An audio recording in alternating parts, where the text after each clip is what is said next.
नमस्कार, मेरा नाम अर्पित सोनी है और इसी क्लासेस पे आप सभी का स्वागत है। जैसा कि हम इस समय IGM-DP प्रोग्राम के बारे में पढ़ रहे हैं। IGM-DP प्रोग्राम, जिसको हम integrated guided missile development programme के नाम से भी जानते हैं। इस मिसाइल के अंदर हमने 5 टाइप के अलग अलग मिसाइल को डेवलप किया था। इन 5 टाइप के मिसाइल में एक थे पृथ्वी मिसाइल, अग्नि मिसाइल, त्रिशूल, नाग और आकाश मिसाइल। तो जिसमें हमने पृथ्वी मिसाइल और अग्नि मिसाइल के बारे में ऑलरेडी पढ़ रखा है। अब हम इस वीडियो में हम तीसरे मिसाइल यानी कि त्रिशूल मिसाइल के बारे में जानेंगे और ये देखेंगे कि त्रिशूल मिसाइल क्यों इतना खास है।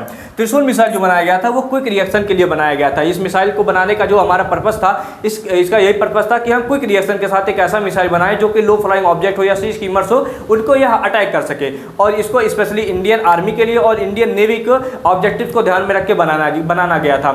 लेकिन इसमें होता क्या है कि इसके कुछ डिजाइन में फ्लॉ थे और कुछ टेक्निकल इशू की वजह से ये कंप्लीटली सक्सेसफुल नहीं हो पाया। लेकिन इसकी वजह से हमने बहुत कुछ चीजें सीखी थी और इसके बाद फिर हमने इजरायली डिफेंस फोर्सेज के साथ हमने साइन किया बराकेट मिसाइल का प्रोडक्शन इंडिया में ही। तो चलिए हम देखते हैं कि त्रिशूल मिसाइल कितना ज़्यादा एडवांस था और इसमें क्या कमियां थी जिसकी वजह से यह प्रोजेक्ट फेल हो गया था। तो सबसे पहले देखते हैं त्रिशूल मिसाइल के बारे में। त्रिशूल मिसाइल का नाम ट्राइडेंट, जिसको हम इंग्लिश में ट्राइडेंट कहते हैं, उसके नाम पे इसको नाम दिया गया था। was a low-level, quick reaction, short-range surface-to-air missile developed in India by Defense Research and Development Organization। ये किस टाइप का मिसाइल था? जैसे मैंने बताया, quick reaction short range surface to air missile. Quick reaction short range surface to air missile था। QRSR SAM था ये मिसाइल। QRSR SAM के नाम से इसको शॉर्ट फॉर्म में जानते हैं और इसको DRDO ही डेवलप किया था, क्योंकि इंडिया की जितने भी मिलिट्री टेक्नोलॉजी होती है उन सभी को DRDO ही डेवलप करती है। तो DRDO इसको डेवलप कर रही थी integrated guided missile development programme के अंदर। ये IGM-DP programme, IGM-DP programme, integrated guided missile development programme, इसको ये सबसे पहले शुरू किया था। ये डॉक्टर APJ अब्दुल कलाम जी का ब्रेन चाइल्ड था। डॉक्टर APJ अब्दुल कलाम जी का ये ब्रेन चाइल्ड था, वही इसको डेवलप किए थे, क्योंकि उन्होंने ये रियलाइज किया कि इंडिया के पास भी अपना खुद का एक मिसाइल प्रोग्राम होना चाहिए जिसके अंदर हम अलग अलग टाइप के मिसाइल बनाए। तो इसके अंदर ये तीसरा मिसाइल बनाया गया था, Trishul missile. It can also be used at the anti ship skimmers from naval ship against low flying missiles, attack helicopter and aircraft. तो इसको किस लिए बनाया गया था कि ये यूज़ किया जाएगा सी स्कीमर्स के अगेंस्ट, UAE के अगेंस्ट, क्योंकि उस समय UAE का उतना कॉन्सेप्ट नहीं था। लेकिन उस समय छोटे ऑब्जेक्ट होते थे या फिर छोटी शिप्स होती हैं जो अटैक कर सकती थी, तो उनको ध्यान में रखते हुए इनको बनाया गया था। अगर ये पूरी तरीके से डेवलप होता तो ये आज UAV यानी कि अनमैन्ड एरियल व्हीकल्स के लिए ये बहुत ही ज़्यादा लीथल साबित होता। तो इसको हमने फिर रिप्लेस किया था अपने बराकेट बारे में। इसके बारे में और भी जानते हैं इस मिसाइल के डेवलपमेंट के बारे में। द त्रिशूल मिसाइल प्रोजेक्ट वॉज कमीशन इन 1983 में इस मिसाइल का प्रोजेक्ट कमीशन किया जाता है integrated guided missile development programme के अंडर। उसके बाद क्या किया जाता है? Primary objective to produce short range surface to air missile. इसका प्राइमरी ऑब्जेक्टिव यही था कि हम शॉर्ट रेंज के सरफेस टू एयर मिसाइल को प्रोड्यूस करेंगे and reaction time below 6 second. जिस मिसाइल का रिएक्शन टाइम होगा बिलो 6 सेकंड, मतलब 6 सेकंड से भी कम टाइम के अंदर ये मिसाइल रिएक्ट कर देगा। जैसे कि इसके रडार में कोई भी स्कीमर आएगा या फिर कोई अनआइडेंटिफाइड कोई फ्लाइंग ऑब्जेक्ट आएगा, तुरंत ये 6 सेकंड के अंदर रिएक्ट होके और लगभग सुपरसोनिक स्पीड के साथ मैक 2 की स्पीड के साथ ये अपने टारगेट को हिट करता। तो इतना ज़्यादा इसको खासियत बनाया गया था। यह समय मिसाइल था।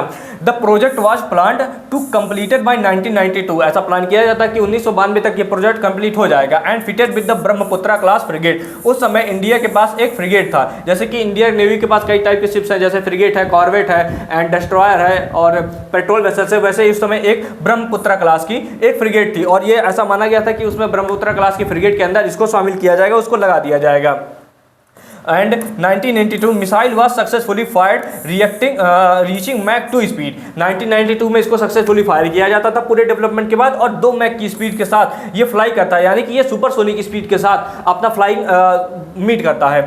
Following the predetermined trajectory against a target mounted 7 metre above sea, but variation in the altimeter led to test failure. यानी कि इस टेस्ट को कंडक्ट किया गया था 1992 में। ये अपने सारे ऑब्जेक्ट को तो मीट कर रहा था, सुपरसोनिक स्पीड के साथ भी उड़ रहा था, लेकिन जब ये अपने टारगेट को हिट करने जाता है तो एल्टीमीटर में कुछ प्रॉब्लम होने की वजह से ये अपने टारगेट को हिट नहीं कर पाता, यानी कि ये टेस्ट उस समय फेल हो जाता है। तो फेल होने की वजह से उसके बाद फिर इसके और सारे अदर टेस्ट किए जाते हैं, क्योंकि एक टेस्ट फेल होना कोई आम बात है, कोई बहुत ही बड़ी बात नहीं होती है। ऐसा कई सारे मिसाइल्स में होते हैं, तो इसके और सारा अलग अलग टेस्ट किए जाते हैं। लेकिन हर एक टेस्ट में, हर एक टेस्ट में लगभग ये फेल हो जाता था। अपने लगभग हर एक ऑब्जेक्टिव को मीट करते हुए लास्ट में जब इसको अपने टारगेट को हिट करना था तो नहीं कर पाता था, या कभी अपने टारगेट को हिट भी करना होता था तो पूरी एक्यूरेसी के साथ हिट नहीं करता था, वो अपने टारगेट से थोड़ा दूर जाके गिर जाता था। तो इसमें ये सारे फ्लॉस आने लगे, तो सोचा गया कि इस प्रोजेक्ट को बंद किया जाता है और कुछ नया इसके साथ शुरू किया जाएगा। तो 2008 में उस समय के हमारे जो डिफेंस मिनिस्टर थे AK Antony ji officially announce to closure of project on return reply to Rajya Sabha after completion of technology demonstrator. जैसे कि कोई भी मिसाइल होता है, सबसे पहले कोई भी मिसाइल हो, मशीन हो, एयरक्राफ्ट हो, उसको बनाया जाता है तो उसके पहले उसका एक टेक्नोलॉजी डेमोन्स्ट्रेटर बनाया जाता है, जिससे कि हम उसके टेक्नोलॉजी टेस्ट करेंगे, उसमें क्या कमियां हैं, क्या फ्लॉज है, उसमें डिजाइन में क्या गलतियां हैं, तो उन सभी को टेस्ट करने के लिए एक बनाया जाता है टेक्नोलॉजी डेमोन्स्ट्रेटर। मतलब 2-3 मिसाइल के टाइप बनाए जाते हैं, तो उसका टेक्नोलॉजी डेमोन्स्ट्रेटर का जितना भी ट्रायल था कंप्लीट होने के बाद इसके प्रोजेक्ट को क्लोजर के लिए राज्यसभा में प्रस्तुत किया जाता है। द डेवलपमेंट कॉस्ट ऑफ त्रिशूल प्रोजेक्ट वाज 282 करोड़, उस समय का 282 करोड़, जो कि इस समय लगभग 778 करोड़ के बराबर माना जाएगा। उतना पैसा उस समय लगा था इस मिसाइल को बनाने के लिए।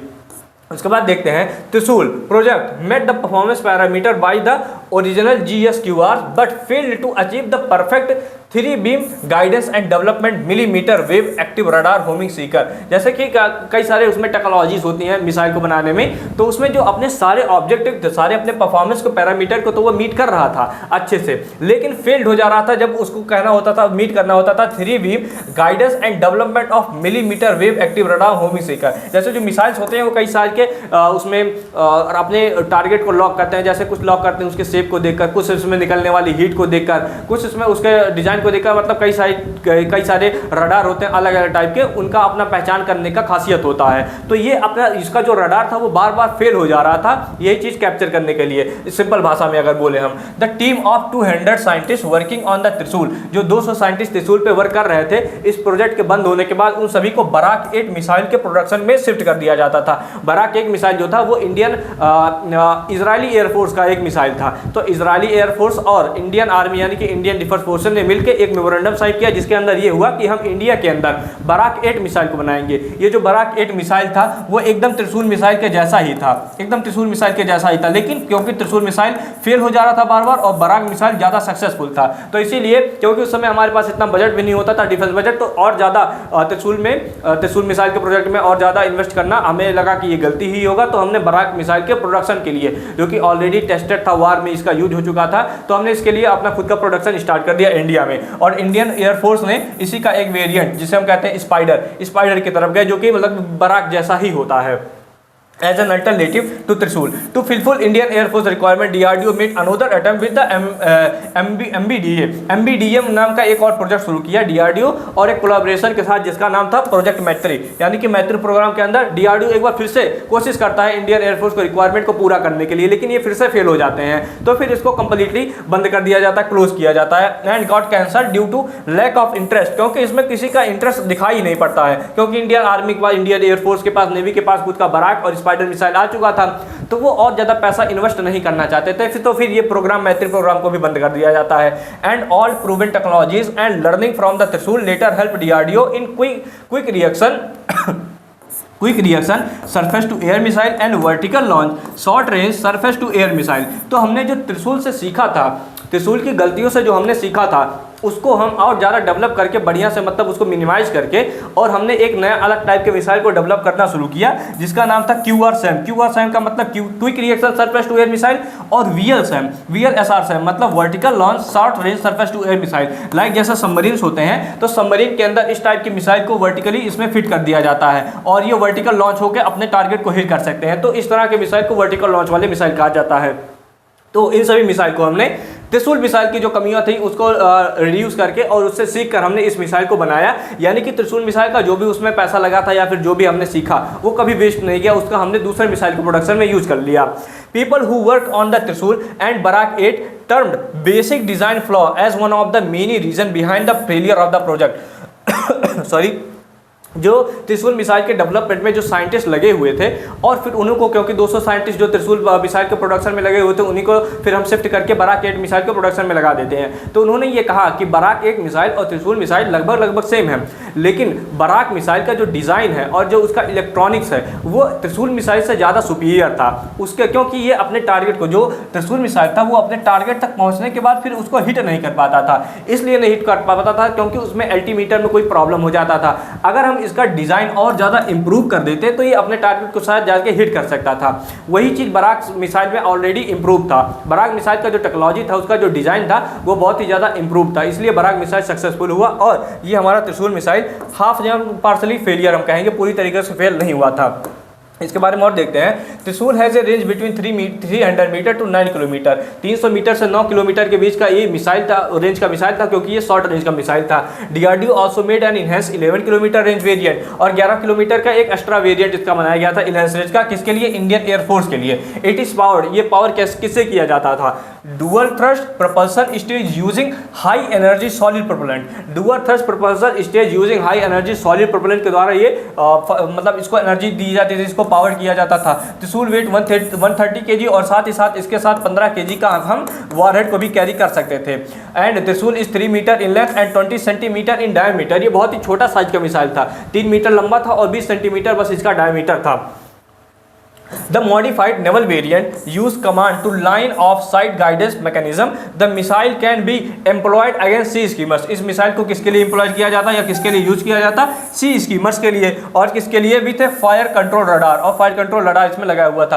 त्रिशूल फ्लाइज एट द, मतलब फायर कंट्रोल रडार के लिए एम्प्लॉय किया जा सकता था, सी स्कीमर्स के लिए एम्प्लॉय किया जा सकता था, जो कि क्विक रिएक्शन के साथ अपने एनिमी के शिप को, एनिमी के एयरक्राफ्ट को ये जाके हिट कर देता और इससे हमें एडवांटेज मिलता नेवल फाइट में या फिर डॉग फाइट के अंदर। त्रिशूल फ्लाइज एट सुपरसोनिक स्पीड, क्योंकि मैंने बताया जो त्रिशूल की स्पीड थी वो लगभग मैक 2 की स्पीड थी। त्रिशूल की जो स्पीड थी वो मैक 2 की स्पीड थी। तो मैक 2 की स्पीड से जो ऊपर होगा, मतलब मैक 1 की स्पीड से जो भी ऊपर होगा, हम उसको कहेंगे सुपरसोनिक स्पीड। देखिए, जो मैक, जिसकी स्पीड मैक 1 से कम होती है उसको हम कहते हैं सबसोनिक स्पीड, और जिसकी स्पीड मैक 1 से ज़्यादा होती है तो उसको हम कहते हैं सुपरसोनिक स्पीड। और जिस ऑब्जेक्ट की स्पीड लगभग मैक 5 से ऊपर होती है, मैक 5 से भी ऊपर होती है, तो उसको हम कहते हैं हाइपरसोनिक स्पीड। जैसे कि हमारे पास भी इंडिया ने ये भी जल्दी एक हाइपरसोनिक डेमोन्स्ट्रेटर, हाइपरसोनिक मिसाइल का डेमोन्स्ट्रेटर यानी कि टेक्नोलॉजी डेमोन्स्ट्रेटर को अभी टेस्ट किया था, तो हम भी उसको हाइपरसोनिक मिसाइल बना रहे हैं जिसका जो स्पीड था वो 5 मैक से ज़्यादा का था। तो इस तरह से साउंड की स्पीड के अकॉर्डिंग हम इसकी स्पीड को कैलकुलेट करते हैं, सुपरसोनिक, सबसोनिक या हाइपरसोनिक में। तो ये जो त्रिशूल मिसाइल था वो सुपरसोनिक मिसाइल था। It has a low altitude radar, altimeter and high lock loop control, क्योंकि ये लो रडार के लिए यूज किया गया था, जो जिससे कि लो लेवल पे फ्लाइंग ऑब्जेक्ट को भी ये कैप्चर कर पाता। तो आई थिंक ये IGM-DP प्रोग्राम के अंदर बनाया गया त्रिशूल मिसाइल, ये आपके इसके बारे में आपने सब कुछ समझा होगा, जाना होगा। अगर आपको कोई इसमें डाउट होता है तो आप कमेंट करके हमसे पूछिएगा, आपको इसका रिप्लाई दिया जाएगा। फिर आपसे मिलते हैं हम नेक्स्ट वीडियो में, तब तक के लिए जय हिंद।